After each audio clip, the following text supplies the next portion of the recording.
जय श्री कृष्णा दोस्तों, राधे राधे। आप सब सकुशल होंगे इसी आशा के साथ आज इस वीडियो में जानेंगे बैसाख पूर्णिमा व्रत की कथा, जिसके प्रताप से यम के भय से मुक्ति देती है, निरोगी काया और सुख समृद्धि, मान सम्मान प्रतिष्ठा में वृद्धि होती है। इस वर्ष 26 मई के दिन बैसाख पूर्णिमा पड़ने जा रही है।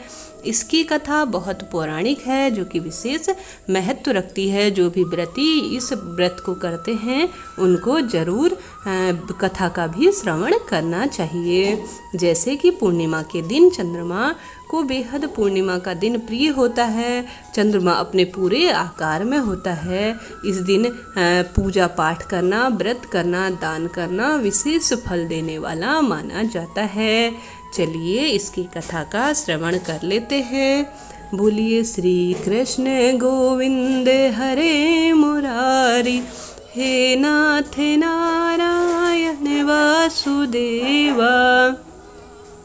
एक बार की बात है, द्वापर युग में एक जो समय की बात है, माता यशोदा ने भगवान श्री कृष्ण से कहा कि हे श्री कृष्ण, तुम सारे संसार के कर्ता धर्ता हो, पोषक हो। आज मैं तुमसे एक ऐसे व्रत के बारे में जानना चाहती हूँ जिसके प्रताप से स्त्रियों को विधवा होने का भय न हो और साथ ही अकाल मृत्यु से सभी जनों को छुटकारा मिले, जीवन की समस्त मनोकामना उससे पूर्ण हो। ऐसा कोई व्रत बताइए।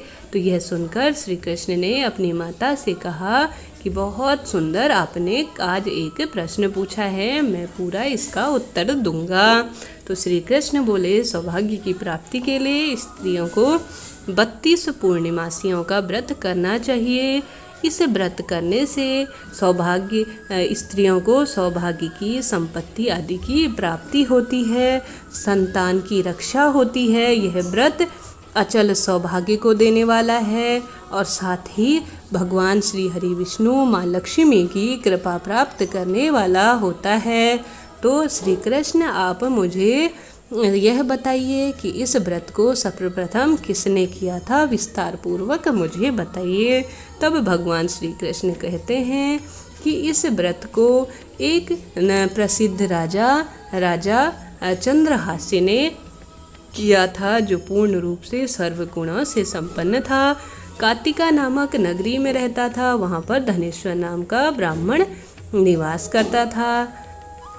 उसकी पत्नी भी बेहद गुणवान थी। दोनों ही से नगर में निवास किया करते थे, परंतु उनके घर में एक चीज़ की कमी थी, उनके कोई भी संतान नहीं थी। वह बेहद दुखी रहा करते थे। एक समय एक योगी नगर में आए और उन्होंने उनके घर कर छोड़कर और सब जगह भिक्षा मांगी और भोजन किया। वह उनके घर नहीं गए, जो राजा था उसको छोड़कर, और सब जनों के घर में भिक्षा आदि प्राप्त की। तब राजा इससे बेहद दुखी हुए और कहने लगे कि हे योगीराज, हमसे क्या भूल हो गई जो आप हमारे घर नहीं आ रहे हैं, कृपया आप बताएं। तब योगीराज बोले कि मैं निसंतान के घर कभी भी भोजन नहीं करता। यह पापियों के समान होता है, जो इनके घर पतितियों का भोजन, पतितों का अन्न मैं नहीं खाता। यह पाप के समान होता है। चूँकि तुम निसंतान हो, तुम्हारे कोई संतान नहीं है, इसलिए मैं पतित हो जाने के भय से तुम्हारे घर से भिक्षा नहीं ले पाया।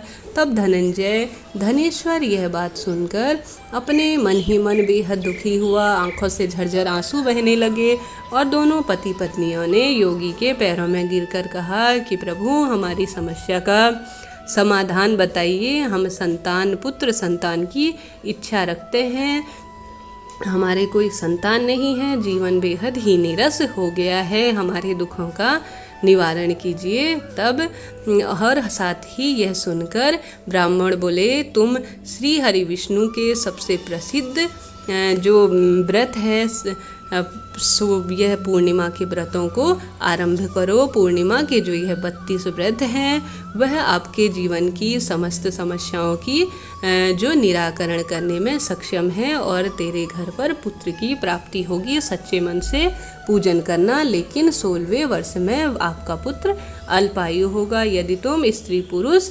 श्रद्धापूर्वक 32 पूर्णिमा के व्रत करते हो तो हो सकता है आपके व्रतों के परिणाम से वह दीर्घायु भी हो जाए। जितनी तुम्हारी समर्थ हो उतने आटे के दीपक बनाना और भगवान श्री हरि विष्णु का पूजन करना।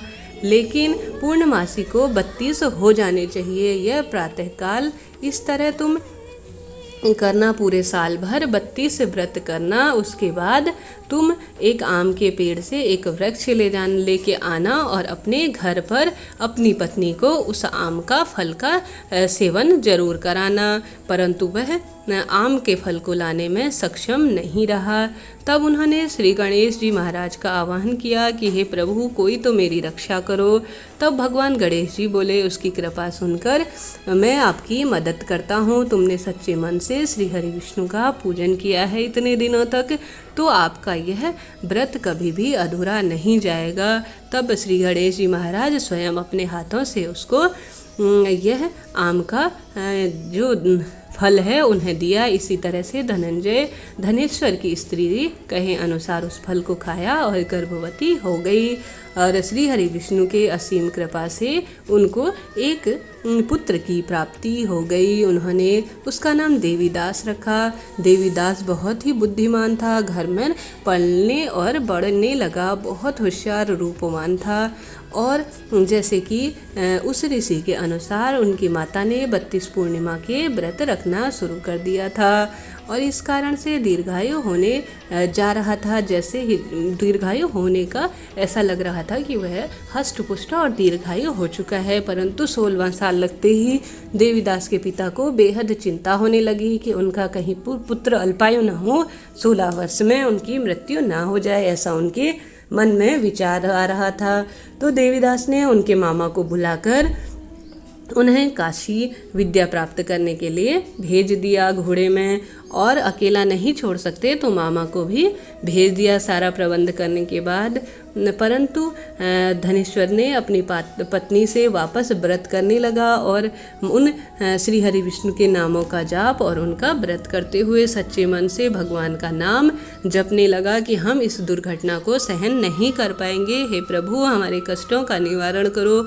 हम अपने सामने 16वें जो इसका साल चल रहा है उस साल हम अपने सामने इसको दुर्घटनावश मृत्यु को प्राप्त करते हुए नहीं देख सकते। हमने इसे इसके मामा के साथ भेज दिया है, तो हम सच्चे मन से पूर्णमासियों का व्रत करेंगे। उसके प्रताप से ही आप बताइएगा कि क्या करें। तो इस तरह से मामा और भांजा रात्रि बिताने के लिए और दूसरी साइड उसके माता पिता व्रत करने लग गए, पूजन करने लग गए। एक गांव में ठहरे मामा भांजा, वहाँ एक सुंदर स्त्री का विवाह होने वाला था।